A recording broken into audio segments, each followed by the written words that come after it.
नमस्कार दोस्तों और साथियों, विनायक कंपटीशन क्लासेस में आपका फिर एक बार से स्वागत है।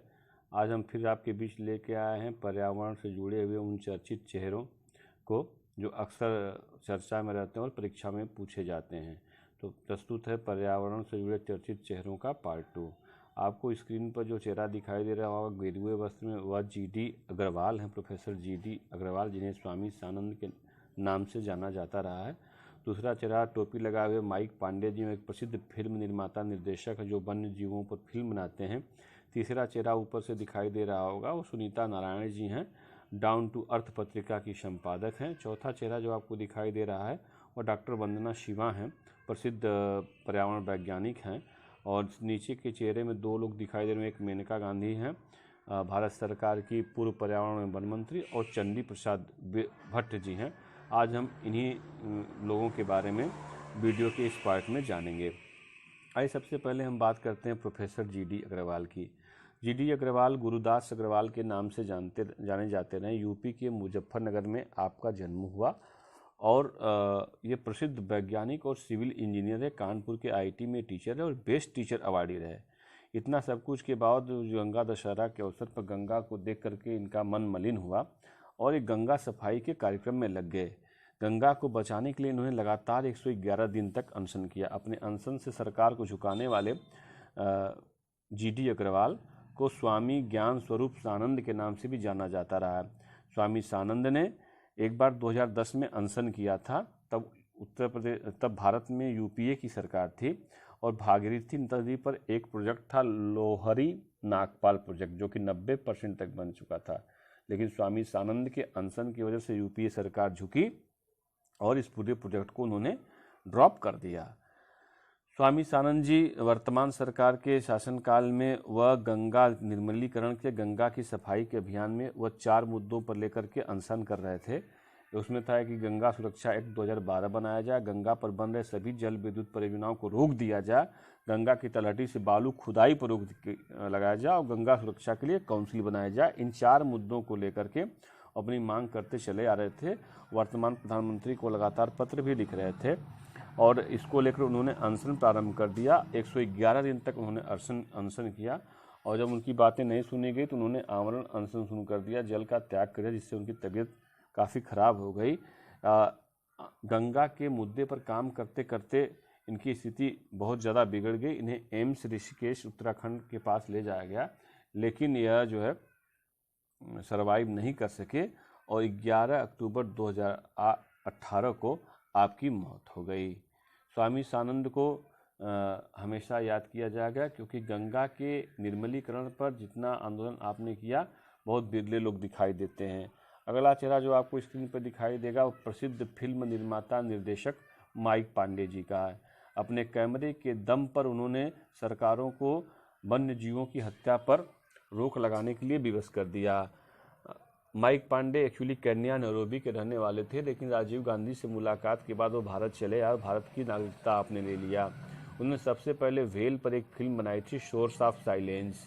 सोर्स ऑफ साइलेंस के मदद से उन्होंने दिखाया कि किस तरीके से पशुओं के साथ, जीव जंतुओं के साथ क्रूरता का व्यवहार होता रहा। अपनी फिल्मों के माध्यम से ये सरकारों पर दबाव बनाते हैं ताकि जंतुओं के संरक्षण का कार्य हो सके। माइक पांडे जी को वैश्विक स्तर पर 300 से अधिक पुरस्कार प्राप्त हो चुके हैं। जी हाँ, 2009 में इन्हें टाइम मैगजीन द्वारा हीरो ऑफ इन्वायरमेंट चुना गया। इन्हीं की इस 2009 में ही मालदीव के राष्ट्रपति मोहम्मद नशीद और कैमरून डिजाज के साथ भी जो है माइक पांडे को टाइम मैगजीन द्वारा हीरो ऑफ इन्वायरमेंट का चुनाव दिया गया। 1994 में आपको ग्रीन ऑस्कर पुरस्कार, जिसे व्हिटली अवार्ड भी कहा जाता है, आपको दिया गया। एशिया के ये पहले ऐसे निर्माता निर्देशक हैं जिन्हें वाइल्ड स्क्रीन पांडा पुरस्कार मिला है। फिर से मैं एक बार रिपीट करता हूँ कि ये एशिया के पहले ऐसे निर्माता निर्देशक हैं जिन्हें वाइल्ड स्क्रीन पांडा पुरस्कार से सम्मानित किया गया। अर्थ मैटर्स फाउंडेशन के चेयरमैन माइक पांडे ने दिल्ली में एक स्टूडियो खोल करके पशुओं पर फिल्म बनाने का काम शुरू किया। माइक पांडे जी को हमेशा से याद किया जाएगा कि इन्होंने किस तरीके से अपनी बातें सरकारों के समक्ष उठाई, सरकारों को सोचने पर विवश कर दिया कि हम जीव जंतुओं के संरक्षण में आगे आएं। अगला चेहरा जो आपको स्क्रीन पर दिखाई देगा वह कि वर्तमान में भारत देश की प्रसिद्ध पर्यावरणविद सुनीता नारायण जी का है। सुनीता नारायण जी का जन्म 1961 में नई दिल्ली में हुआ। पर्यावरण सुनीता नारायण जी विज्ञान एवं पर्यावरण केंद्र की से 1982 में जुड़ी और वर्तमान में यह इस विज्ञान एवं पर्यावरण केंद्र की महानिदेशक हैं, जिसे centre of science and environment के नाम से जाना जाता है। एक अच्छी लेखिका सुनीता नारायण जी हमेशा विभिन्न पत्र पत्रिकाओं में पर्यावरण से जुड़े मुद्दों को उठाती रही हैं। इनकी जो पत्रिका है डाउन टू अर्थ, ये एक पाक्षिक पत्रिका है जो पर्यावरण को समर्पित है।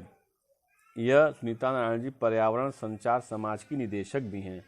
मैं पर्यावरण संचार समाज की निदेशक हैं। हरित विकास व अक्षय ऊर्जा की समर्थक सुनीता नारायण जी को 2005 में पद्म श्री सम्मान से सम्मानित किया गया और इन्हीं के नेतृत्व में जब CSE जो विज्ञान एवं पर्यावरण केंद्र है ना, इसको स्टॉकहोम वाटर प्राइज पुरस्कार भी दिया गया।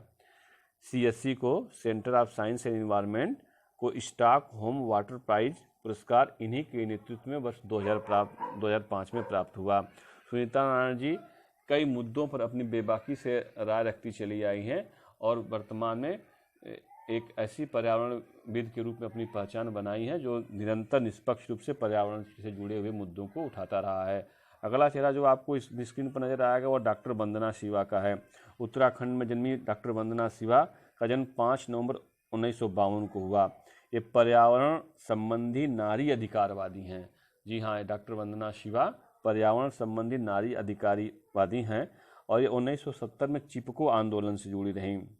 नवदान्य नामक गैर सरकारी संगठन एक NGO है जिसकी उन्होंने स्थापना किया है, जो स्थानीय समुदायों से मिल करके जैविक कृषि और देसी बीज पर काम करता है कि देसी बीज जो विलुप्त होते जा रहे हैं, अब देसी बीजों का इस्तेमाल कम हो रहा है, उस पर ये काम करती आई हैं। ये बौद्धिक संपदा अधिकारों के लिए जो इनकी संस्था नवदान्य भी काम करती है। जी हाँ, ध्यान रखिएगा, डॉक्टर वंदना शिवा का नाम जैविक कृषि और देसी बीजों के संरक्षण के लिए जाना जाता है। उन्होंने देहरादून में एक रिसर्च सेंटर भी स्थापित किया है जो कि विज्ञान, प्रौद्योगिकी और पारिस्थितिकी के बीच में एक संबंध खोज करके इसी मुद्दे पर वो रिसर्च करता रहता है। इन्हें राइट लिवलीहुड और ग्लोबल 500 पुरस्कार से सम्मानित किया गया है। अगला चेहरा जो आपको स्क्रीन पर नजर आएगा वह भारत की, हमारे देश की पूर्व पर्यावरण वन मंत्री श्रीमती मेनका गांधी जी का है। वन्य जीव संरक्षण के मुद्दे पर हमेशा मेनका गांधी जी की आवाज़ मुखर आवाज़ रही है। इन्होंने पालतू जीवों पर कई किताबों की रचना की है और जीवों को बचाने के लिए पीपल फॉर एनिमल नामक एक संस्था भी बनाई है।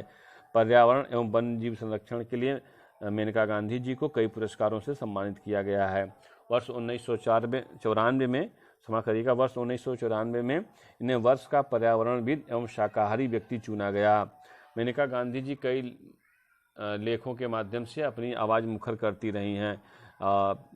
वर्तमान में सांसद मेनका गांधी जी जब भी कहीं पशुओं पर अत्याचार होता तो जरूर से इनकी आवाज़ कहीं न कहीं उनके हित में, उनके रक्षार्थ आती है और सरकारों को उनकी बात माननी पड़ती है।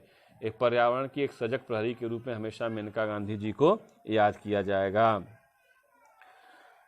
जी हाँ, अगला चेहरा जो आपको स्क्रीन पर नज़र आएगा वह है चंडी प्रसाद भट्ट जी का।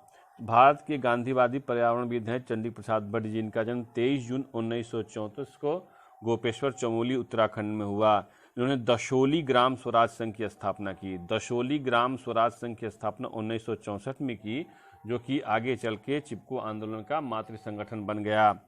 पर्वत बस्ती बस्ती आपका यात्रा संग्रह है। इनके कार्यों के लिए आपको 1982 में रमन मैग्सेसे पुरस्कार प्रदान किया गया तथा वर्ष 2013 में आपको गांधी शांति पुरस्कार दिया गया।